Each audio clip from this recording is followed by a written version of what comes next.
Conseil des ministres a adopté un décret portant composition, organisation et fonctionnement du comité de santé.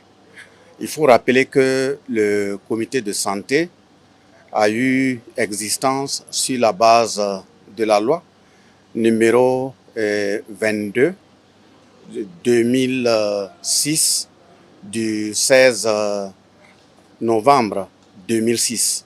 Ce comité de santé est le comité qui statue sur la prise en charge des travailleurs dans les questions de santé en lien avec les maladies professionnelles, les accidents de travail et bien d'autres maux qui assaillent les travailleurs dans leur cadre de vie et de profession.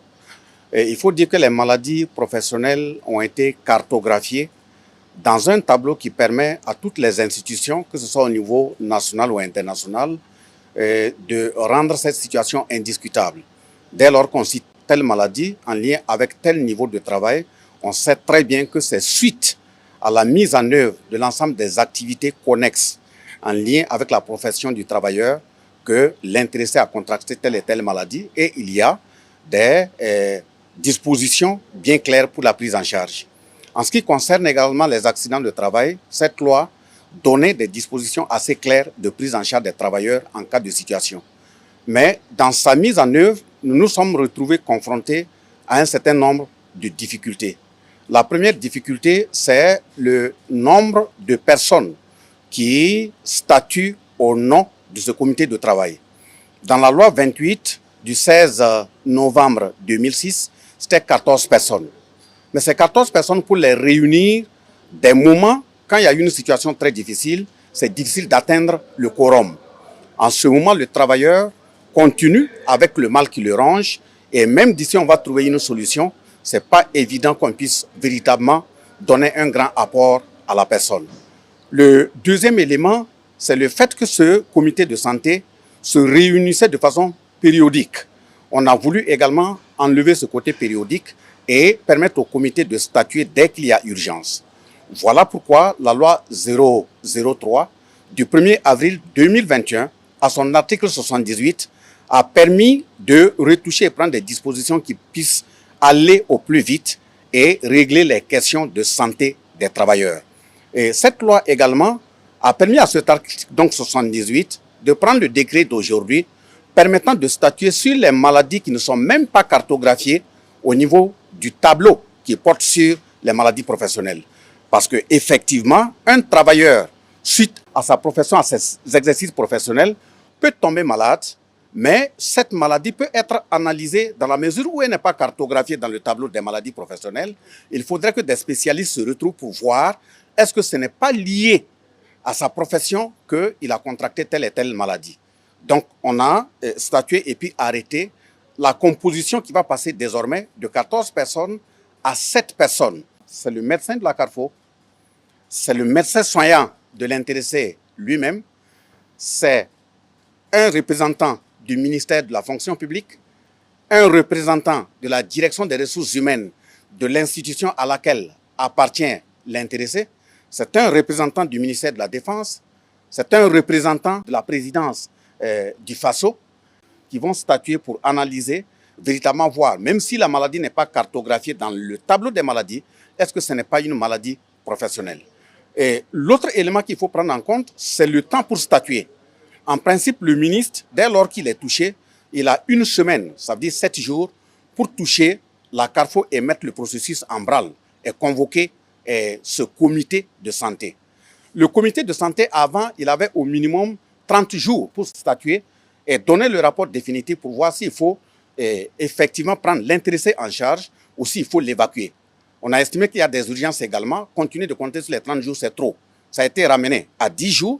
Si le ministre arrive à agir dans une semaine et que le comité est convoqué, il a 10 jours pour statuer afin de décider si c'est une maladie professionnelle connexe qui doit être prise en charge et si l'évacuation également doit être faite. Donc j'avoue que c'est un grand progrès. Parce que, comme nous l'avons toujours dit, la ressource humaine pour servir l'État est un capital assez nodal.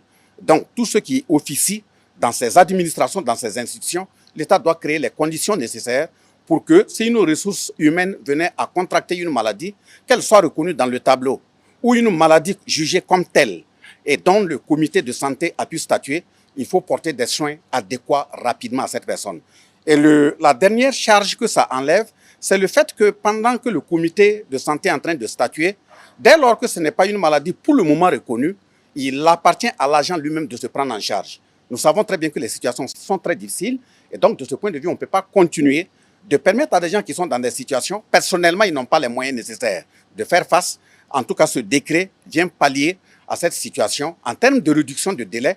Et même si l'intéressé avait commencé déjà à se prendre en charge, si c'est officiellement reconnu, son argent est remboursé et l'État prend la suite. Donc voilà le contenu de ce décret qui vient d'être adopté, portant composition, fonctionnement du comité de santé au travail, qui est véritablement une avancée en termes d'acquis sur le corps social pour prendre en charge les travailleurs et officiers.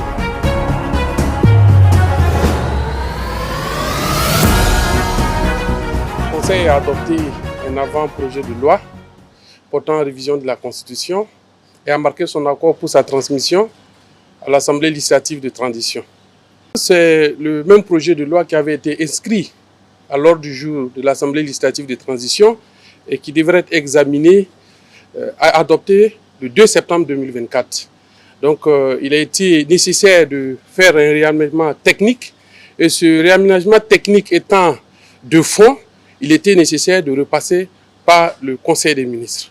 Donc dans le premier projet de loi, comme il était question, c'était la révision portée sur l'article 34 qui comporte la devise et qui consacrait son changement à la patrie ou la mort nous vaincrons au lieu de unité, progrès, justice. Le deuxième article qui était dans le premier projet de loi concernait l'article 147 de la Constitution qui permettait dorénavant l'approbation des raccords qui consacrent l'entrée de Burkina Faso dans une union d'État, dans une confédération ou dans une fédération par voie législative, parce que l'actuel article 147 consacrait l'approbation de ces accords par le seul référendum du peuple. Donc, ce projet de loi consacrait la révision de l'article 34 et de l'article 147. Le réaménagement de fonds qui a nécessité à ce que ce projet de loi soit retiré et repassé par le Conseil des ministres consacre l'article 36 de la Constitution qui est consacré au président du Faso, qui comporte le titre 3 de notre Constitution. Le président du Faso, suivant le titre 3, l'article 36, consacre comme une institution. Mais dans l'exercice de ses prérogatives, de ses missions qui lui sont dévolues, le président du Faso en tant qu'institution consacrée par la Constitution est accompagné par une administration. Et cette administration aujourd'hui n'est pas reconnue. Ce n'est pas une administration spécifique qui est reconnue de sorte à permettre à ce que la loi puisse la régir et de sorte à lui consacrer une certaine stabilité qui est nécessaire à son efficacité pour accompagner le président du Faso dans l'accomplissement de ses hautes missions.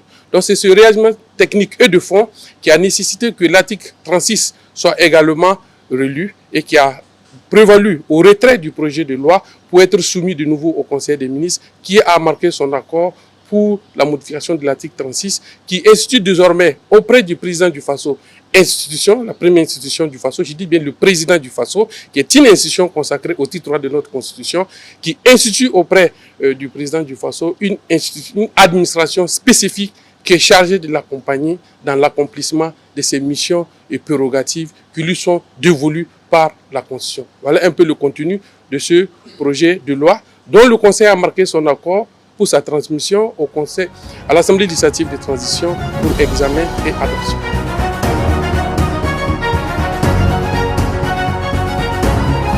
Le Conseil des ministres a adopté l'avant-projet de loi portant interdiction totale des emballages et sachets plastiques au Burkina Faso et autorisé sa transmission à l'Assemblée de transition. En rappel, face au phénomène du péril plastique que notre pays connaît, aussi bien que les autres pays de la sous-région, il a été voté la loi numéro 017-2014 AN du 20 mai 2014 portant interdiction de la production, de la commercialisation et de la distribution des emballages et des sachets plastiques non biodégradables au Burkina Faso. Après près de 10 ans de mise en œuvre, il a été constaté que ce dispositif n'est pas opérant. En effet, vous êtes tous témoins de la propagation des déchets plastiques dans nos villes et nos campagnes et du préjudice que cela porte à nos animaux. On rappelle 30% du cheptel meurt par ingestion de déchets plastiques et la question de la santé également est en péril. Donc il est apparu nécessaire de réviser cette loi. C'est pourquoi aujourd'hui le Conseil des ministres a adopté l'avant-projet de loi qui prévoit l'interdiction totale des emballages et sachets en plastique avec néanmoins des dérogations. L'avant-projet de loi comporte les innovations suivantes. Une interdiction générale de tous les types d'emballages et de sachets plastiques, qu'ils soient biodégradables ou non. Dans la précédente loi, on parlait de biodégradables en 6 mois. Pour la présente loi, c'est interdit que ce soit biodégradable ou non. Une interdiction de tous les emballages et sachets plastiques à usage unique ou encore jetables. Certainement, certains vont demander, c'est les sachets que nous appelons généralement les sachets noirs. Voilà donc pour dire la terminologie, les sachets noirs sont interdits. Parce qu'après l'utilisation, on les jette directement, ils sont considérés comme jetables. Une hausse du quantum des peines par rapport à celle prévue par la loi en vigueur. Donc il y a des peines qui étaient prévues. Avec la nouvelle loi, on va élever le niveau pour dissuader. Il est aussi interdit le brûlage des emballages et sachets en plastique. Parce que quand vous brûlez ce type de produits, cela va générer ce que nous appelons les POPs, les polluants organiques persistants, qui vont contribuer à détériorer la santé des populations. Les dérogations prévues par l'avant-projet de loi sont pour les produits industriels directement conditionnés dans du plastique. Il s'agit de l'eau préemballée par exemple, il s'agit du lait qui sont dans des emballages en plastique. Donc ces types d'emballages sont autorisés pour conditionner les produits. Néanmoins, des dispositions sont prises pour que ces emballages qui sont autorisés, il y ait un traçage dans la gestion de ces déchets-là. Également pour la recherche et les questions de santé publique, les types d'emballages utilisés à ce niveau-là sont autorisés. En interdisant tout type d'emballage et sachets en plastique, il est mis en exergue la promotion des alternatives au plastique. Le Conseil des ministres a instruit pour que des dispositions soient prises et des accompagnements aux acteurs pour que les alternatives soient utilisées. Ces alternatives doivent être dans des matériaux bio. Nous avons déjà des matériaux bio dans notre pays. Il y a les faceaux d'Anfani, il y a le coco d'Onda, il y a les feuilles de rognier dans la région des Cascades et bien d'autres. On va mettre un système en place pour que, en interdisant ce qui est plastique, le non plastique soit promu et disponible pour tous les usages. Un délai de 6 mois sera accordé à tous les acteurs pour se conformer à la présente loi dès que l'Assemblée législative de transition va l'adopter.